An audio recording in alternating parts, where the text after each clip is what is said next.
Danny जो सोचकर मुंबई आया था वो उसमें कामयाब होने लगा था और जेनिफर भी डैनी की राह पर चल रही थी। लेकिन इसी बीच एक बच्चे की मौत ने शहर में हड़कंप मचा दिया। उधर फादर डिसिल्वा जल्द से जल्द रणविजय से मिलकर डैनी के बारे में कुछ जानना चाहते थे, पर इसी बीच टीवी पर आ रही एक खबर ने उन्हें चौंका दिया।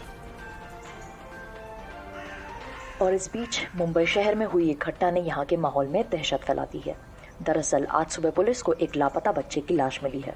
बच्चे की गर्दन पर काटने के निशान पाए गए हैं। ये बच्चा अपने घर से पिछली रात से लापता था। माना जा रहा है कि किसी जानवर के काटने की वजह से बच्चे की मौत हुई है।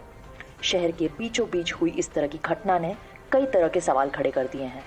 फिलहाल पुलिस टीम मामले की जांच कर रही है। तो ये गेम वापस शुरू हो गया है। मुझे लगता है कि रणविजय ने जिस डैनी का जिक्र किया था वो जेनिफर की मौत के पीछे था। वही डैनी अब ये सब कर रहा है। कितना सिमिलर पैटर्न है। एक मिनट, ये क्या दिखा रहे हैं टीवी पर? डॉक्टरों के अनुसार इस तरह के निशान किसी जानवर के काटने से बनते हैं। विशेषज्ञों की सहायता से ये पता लगाने की कोशिश की जा रही है कि इस घटना के पीछे कौन सा जानवर हो सकता है। लेकिन बच्चे की मौत के बाद लोगों में आवारा जानवरों को लेकर के डर देखा जा रहा है। इस वजह से कुछ जगहों पर गलियों में घूमने वाले आवारा कुत्तों के खिलाफ हिंसा की घटनाएं भी सामने आई हैं। प्रशासन ने लोगों से अफवाहों पर ध्यान न देने की अपील की है। ऐसा लग रहा है कि ये ठीक वैसा ही हो रहा है जैसा जेनी के साथ हुआ था। इसका मतलब वो शिकारी चमगादड़ फिर से शिकार कर रहा है। लेकिन अगर उसका निशाना बच्चे हैं तो वो पहले से भी ज्यादा खतरनाक है। उसे रोकना पड़ेगा वरना तबाही मच जाएगी। मैं रणविजय से बात करता हूं।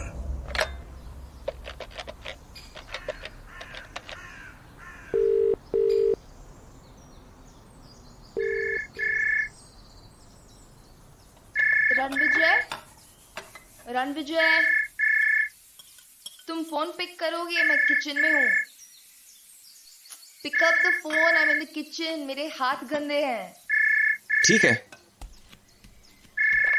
Hello hello Ranvijay, Father D'Silva speaking. Hello Father, how are you? I am fine.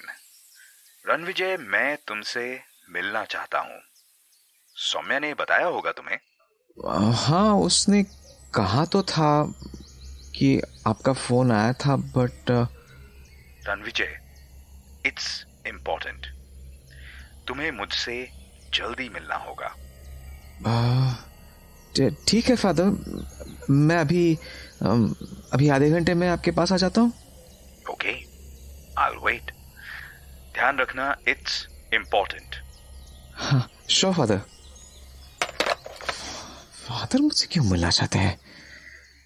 Saumya को पता होगा शायद। सौम्या, सौम्या। हाँ बोलो, क्या हुआ? सौम्या, फादर डिसिल्वा का फोन था, वो मुझसे मिलना चाहते हैं। तुम्हारे पास भी उनका कॉल आया था क्या? रणविजय, तुम उनको मना कर दो। मैं उनसे बात कर लूंगी बाद में। जस्ट टेल हिम कि नो थैंक्स, तुम बिजी हो, ये बोल दो। हाँ, मना कर दो। I will handle it. मैंने तो उनको कह दिया कि मैं आधे घंटे में उनके पास पहुंच जाऊंगा। Oh, why? Saumya, what's the matter? क्या ऐसी कोई बात है जो तुमने मुझे नहीं बताई है? और जेनी के क्रेमेशन पर भी उन्होंने कहा था that he can help. Ranvijay, अब मैं कैसे बताऊं, कैसे समझाऊं? सौम्या, आखिर बात क्या है? You can tell me. Ranvijay, it's about your diary. Father ने कहा है कि फादर ने क्या कहा? बताओ सौम्या। फादर ने कहा है कि उस डायरी में लिखी सारी बातें सच हैं। तुमने डायरी में जो लिखा वो 100% रियल है। It's not in your head. What?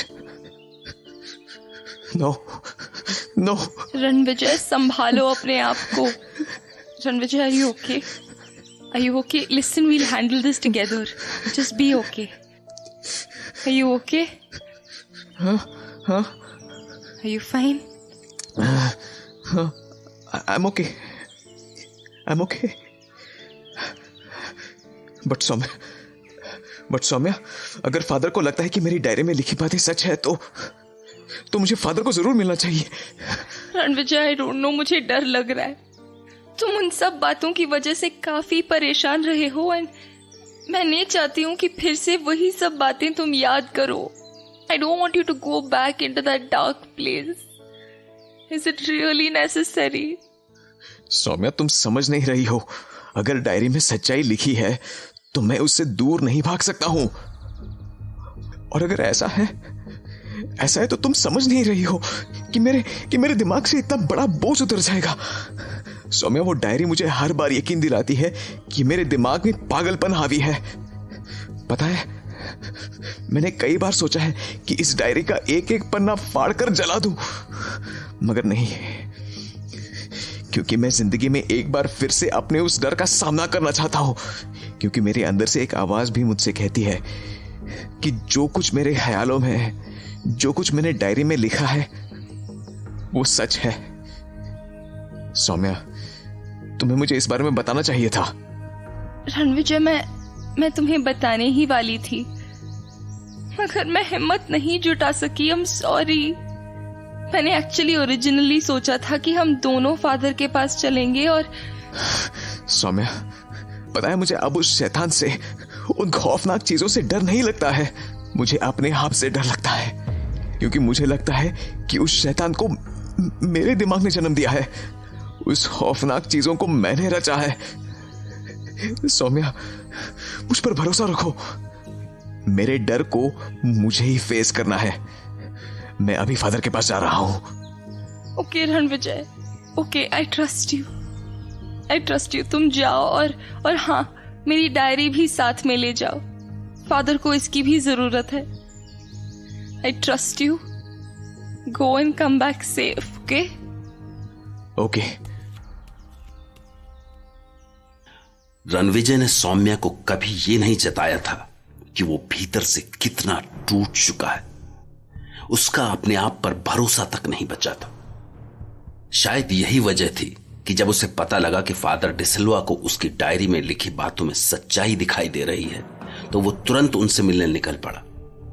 और जब रणविजय वहां पहुंचा तो फादर ने सौम्या की लिखी डायरी में से जेनी के गांव में हुई घटनाओं को सिलसिलेवार तरीके से समझना शुरू किया। और थोड़ी ही देर में वो काफी कुछ जान चुके थे, कुछ ऐसा जो रणविजय के लिए भी चौंकाने वाला था। फादर, क्या ये मुमकिन है? नो। रणविजय, तुम्हारी डायरी में तुमने जिस तारीख पर डैनी के बॉक्सेस ले जाने का जिक्र किया है, उसके कुछ दिन बाद ही जेनिफर के गांव में जोधपुर स्टेशन से एक शाही ट्रेन पहुंची थी। वो ट्रेन पूरी तरह से खाली थी, यहां तक कि उस ट्रेन में ड्राइवर तक नहीं था। व्हाट? लेकिन बिना ड्राइवर की ट्रेन यहां कैसे आई? Good question. लेकिन सौम्या ने डायरी में इस बारे में जो लिखा है उसे मैंने अभी अभी पुराने न्यूज़पेपर से क्रॉस चेक किया है। ट्रेन में वाकई कोई नहीं था, लेकिन उस ट्रेन के ड्राइवर ने अपने ड्यूटी रजिस्टर में कुछ अजीब बातें लिखी थी। इतनी अजीब जिन पर कोई भी आम इंसान यकीन नहीं कर सकता है, जैसे तुम्हारी डायरी पर किसी ने यकीन नहीं किया था। खैर, ड्राइवर ने लिखा कि जोधपुर स्टेशन से ट्रेन के निकलने के साथ ही गहरे कोहरे ने ट्रेन का पीछा करना शुरू कर दिया था। फिर एक एक करके ट्रेन का पूरा स्टाफ मारा जाने लगा। ड्राइवर का मानना था कि ये सब ट्रेन में किसी जंगली जानवर की वजह से हो रहा था। उसे बार बार ट्रेन में किसी कुत्ते के गुर्राने की आवाज सुनाई दे रही थी। और तुम्हारी डायरी पढ़ने के बाद मुझे ये बात समझ आ गई है कि ट्रेन में वो आवाज एक कुत्ते की नहीं, बल्कि एक भेड़िए की थी। बट फादर, ये कोइंसिडेंस भी हो सकता है। जरूर, ये कोइंसिडेंस हो सकता था, लेकिन उस शाही ट्रेन में केवल एक पैसेंजर था। पूरी ट्रेन में केवल एक पैसेंजर? बिल्कुल, केवल एक पैसेंजर जिसने वो पूरी शाही ट्रेन बुक की थी। लेकिन वो अकेला नहीं था। उस ट्रेन में उसके साथ 50 बॉक्सेस भी थे। हर बॉक्स इतना बड़ा जिसमें एक इंसान लेट सके। क्या ये भी तुम्हें कोइंसिडेंस लगता है? No, it's not a coincidence. वो पैसेंजर जरूर डैनी डिकोस्टा था और वो 50 बॉक्सेस उसके कॉफिन बॉक्सेस थे। रणविजय, इसके बाद जेनी के गांव में उसके मरने तक जो इवेंट्स हुए उनके बारे में मैं तुम्हें बता ही चुका हूं। Now tell me, what do you think? Father, these things are connected.